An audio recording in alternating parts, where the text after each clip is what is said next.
Woody had to go and pick up his peacock from the vet yesterday afternoon, so they give me a bit of a chance to have a look around and measure things up. Dragged this outside and gave it a bit of a gurney off. It's had 38 years of schmutz on it, so give it as good a clean up as we can with a gurney. You can see how I've just placed it on the ground, and then I've taken measurements from this and off the car where it mounts to the car, and just given me a little bit of a mud map here on the ground. So there's the radiator support. That's where the 202 crank pulley used to be. You can see it's really close to the front of the car. I'd say they've done that just so they didn't have to modify the actual base car when they fitted the 202 into them. There's your bell housing where it joins the gearbox, and there's the trans mount.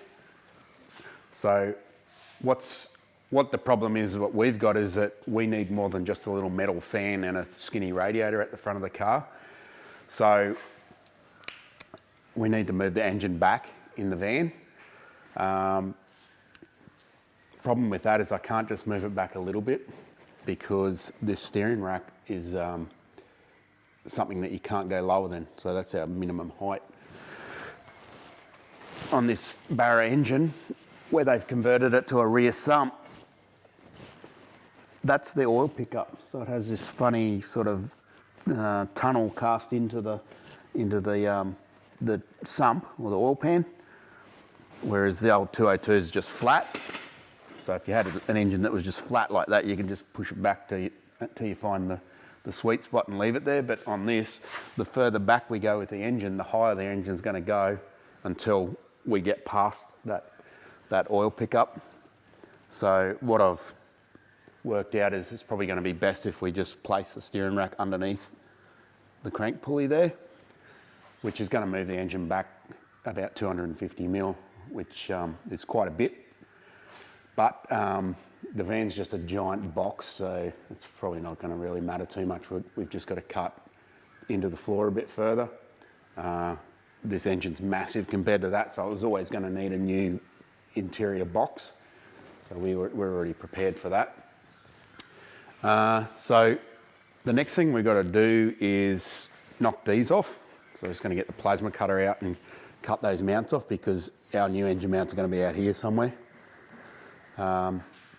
Then we're going to go through the difficult part of this, which is we've got to lift that up into the underside of the car and try and figure out where it's going to fit and not going to fit before we go any further. The turbos in the inlet manifold are potentially going to be a problem, because the floor is your sort of maximum height that you can go to. So we really need to sort of lift it up in there, and just to get a bit of a gauge of what we're up against. Then when we work out where it's going to fit, we can probably throw this back up in there, cut the floor out, and work on from there. So let's do the hard part. Can you get Cloffy to bring back my good engine crane? This one sucks. Didn't Mac fix the wheels on it? No.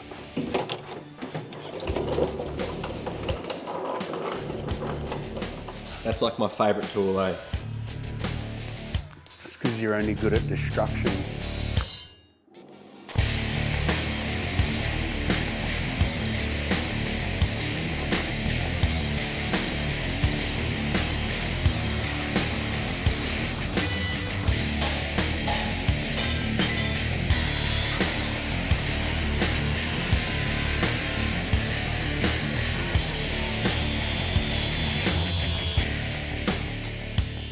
The plasma cutter makes for quick removal of the standard red motor engine mounts, and after a touch up with the grinder, the Barra can then be jacked up and lowered onto the cross member.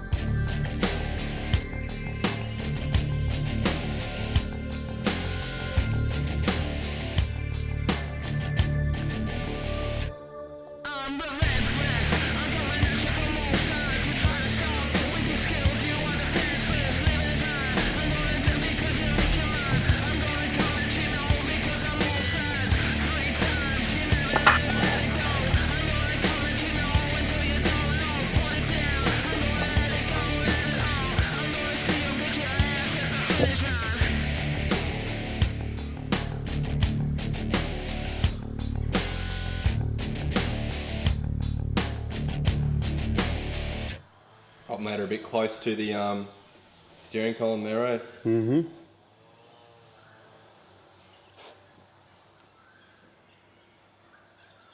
Is that power steering obviously going to go with too, isn't it? Yeah, no power steering. You might have to move the alternator up here. We'll see.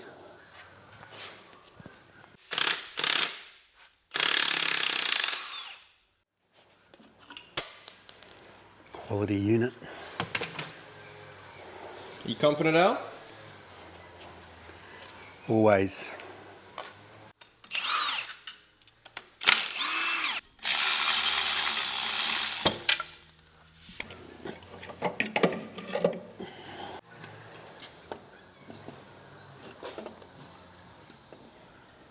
Factory. Straight fit. Fully interchangeable.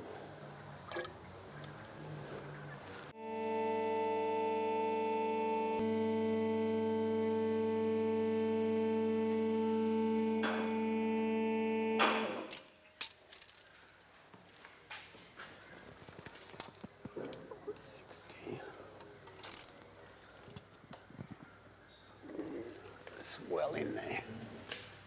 Clearance issues.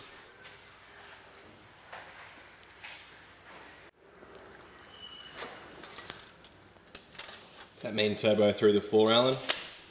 Yep. Either through the floor or take it off and put it somewhere else. Bugger. That's a log manifold too, isn't it? Yeah, that's why they have so little power, because log manifolds don't work.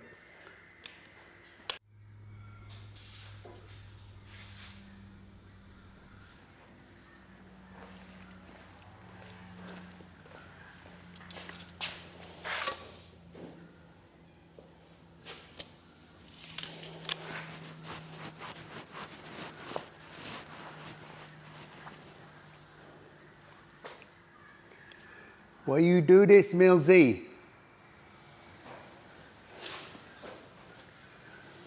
So turbo through the floor and also inlet manifold through the floor too. Make a good armrest, be nice and warm. Yeah, you'll be able to put your beer in here. Cup holder.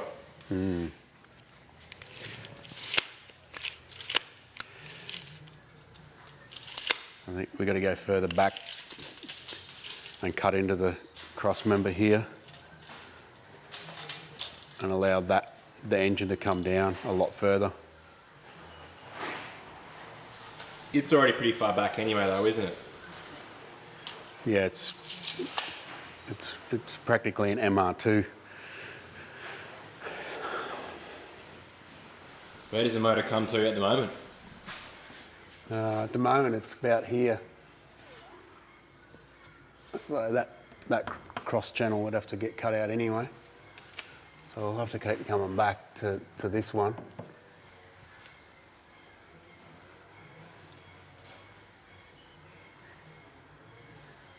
Is that then a problem for the gearbox cross member though? No, the gearbox cross member is there. It was never going to fit. We'll mount the gearbox off the floor, off here. It's like a hang mount, like a van has in it. I've already got one of those.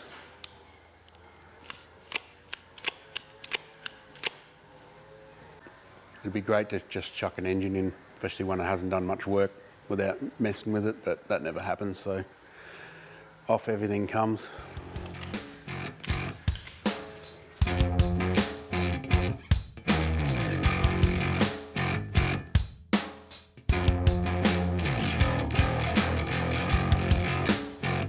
Al marks where the oil pickup bulge in the sump can be recessed into the crossmember to get the motor to sit further back and lower.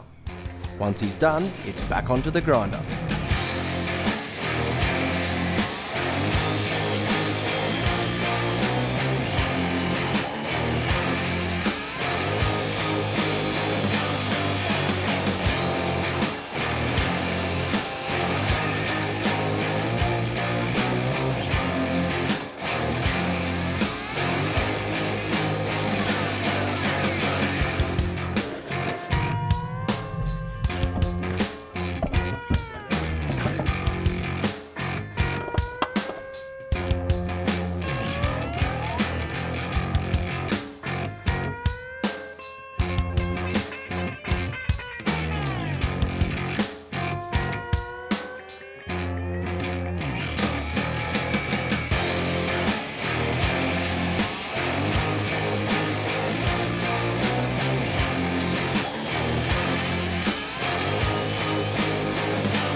So how's it going to fit, Al? Of course. Is it going to require a massive amount of mods to fit? Of course.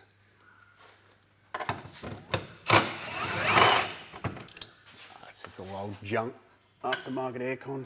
So, yes, it's coming out. Does Millsy want to keep the aircon? Probably, they always do. We do live in Queensland, and it's currently winter time and we're both sweating our off. Yes.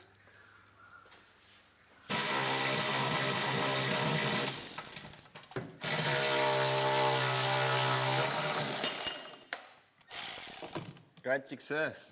And then just going to pull the tank out now so we don't explode it all over the place when we're cutting things up. It's going to have to be modified for EFI anyway, so it's got to come out. Plus I put 5 litres of goddamn 2-stroke fuel in there because I couldn't get the thing running the other day. I want to recover that.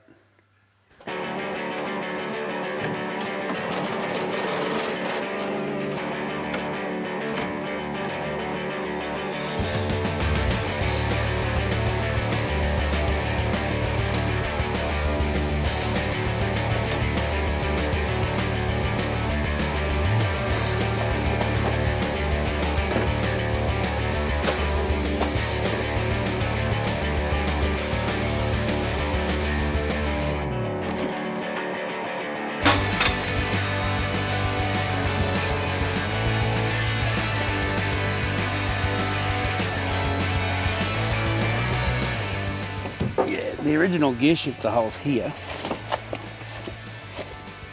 There. Then there's Mark II. And then there's Mark III. Quality.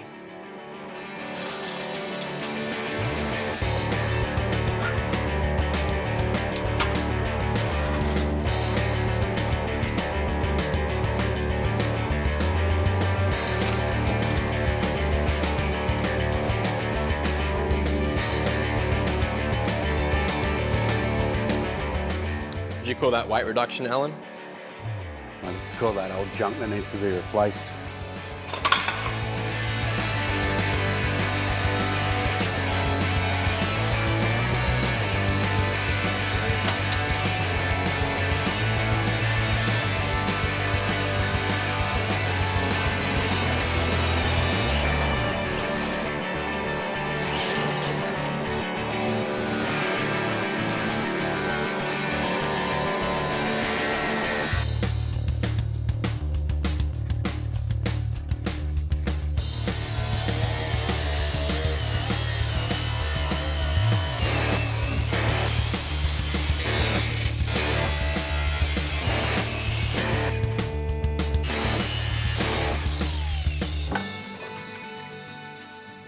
There's a couple of little spots in here where you can put rust if you've got nowhere else to put it. Hope this doesn't hit the dump pipe.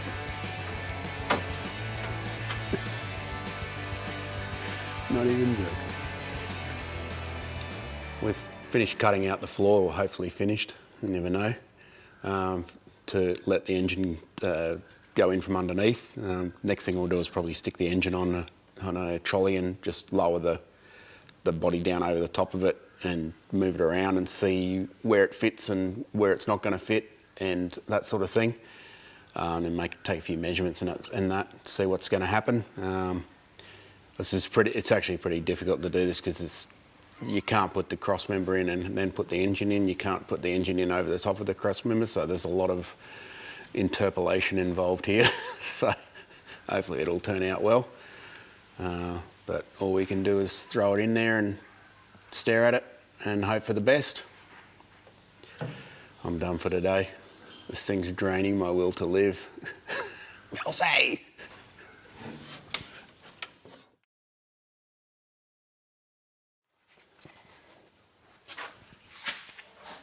Is Barra here? Not quite yet. Come back in a week. Okay.